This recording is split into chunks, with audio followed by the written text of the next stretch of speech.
ผู้หญิงอะชอบท่าไหนมากที่สุดท่าเกี่ยวกับอะไรคะท่าตอนอย่างนั้นอะทำไมชอบท่าน่ะมันน่ารักดีค่ะมันแบล What the fuck แล้วเราอะครับน่ารักยังไงไม่รู้ค่ะมันก็แปลกๆดีแล้วเราอะครับ69ค่ะทำไมชอบท่าไหนแปลกดีค่ะชอบท่ายาก What the fuck แล้วรู้สึกยังไงบ้างก็ดีค่ะ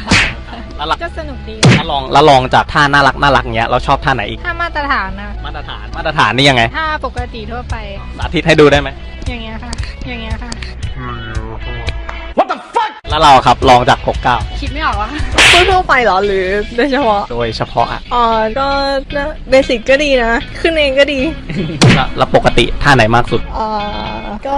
ด็อกกี้เรามีอะไรแบบเป็นพิเศษไหมสำหรับเรื่องนี้ก็ปกติชอบท่าไหนอะคะโอ้ยท่าไหนเดี๋ยวท่าน้ำท่าน้ำนี่ทำยังไงท่าน้ำไงท่าน้ำนี่ยังไงมันคือยังไงล่ะครับก็คือแบบริมน้ำอะค่ะริมน้ำนู่นนะริมน้ำ สายธรรมชาติค่ะ What the fuck ชอบแบบข้างๆน้ำค่ะทำไมถึงชอบอะครับเย็นดีค่ะมันเย็นดีเปิดแอร์ไม่เย็นอันนี้เย็นกว่าใช่ชอบแบบลมธรรมชาติเราเปิดหน้าต่างอะไม่คือมันไม่เย็นเท่าค่ะอันนี้คือเย็นเปียกแล้วก็มีหญ้าทิ่มด้วยใช่ไหมใช่ค่ะใช่แล้วนอกจากท่าน้ำเนี่ยลองจากท่าน้ำชอบท่าไหนอีกชอบท่านี้ที่สุดแล้วมันมีท่าไหนแล้วคะท่าในดวงใจค่ะท่าเดี๋ยวขออธิบายไงดีวะท่าที่มันเอาไว้ได้ไหมอะคือมันเยอะจนต้องคิดเลยไม่คาดบ่ามั้งคาดบ่าก็ได้อะไม่เมื่อยหรอไม่เมื่อยดิเราไม่ได้เป็นคนทำนี่เราอยู่เฉยใช่เราอยู่เฉยทำไมชอบท่าคาดบ่ามันเข้าแล้วพอดีมั้งเข้าสุดออกสุดใช่ก็ได้แล้วรู้สึกยังไงเวลาตอนพาดบ่าก็รู้สึกดีแหละแล้วนอกจากพาดบ่าท่ารองลงมาเนี่ยมีไหมมาตรฐานละกันง่ายนอนง่ายคือสองท่านี่ต่างกันมากเลยนะคือท่าพาดบ่านี่เหมือนกันไงไม่ต้องทำอะไรมากพาดบ่าแล้วเนี่ยกว่าจะถึงเนี่ยยากไหมถามเยอะจัง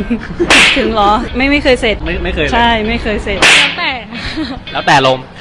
แล้วส่วนใหญ่ท่าไหนบ่อยสุดบ่อยทุกท่าค่ะบ่อยทุกท่าค้ากันแล้ววิวอะครับไม่ค่อยว่ะไม่ค่อยอะไรพวกนั้นตอนแรกไม่ค่อยดอกหวยไม่มีเลยแล้วเคยไหมเคยแต่ว่าเราท่าไหนบ่อยสุดครับที่เคยผ่านมาเนี่ยแหละนอนอยู่เฉยรู้สึกยังไงบ้างครับต่อท่านั้นถามไปได้ไหมถามไปก็ได้เฉย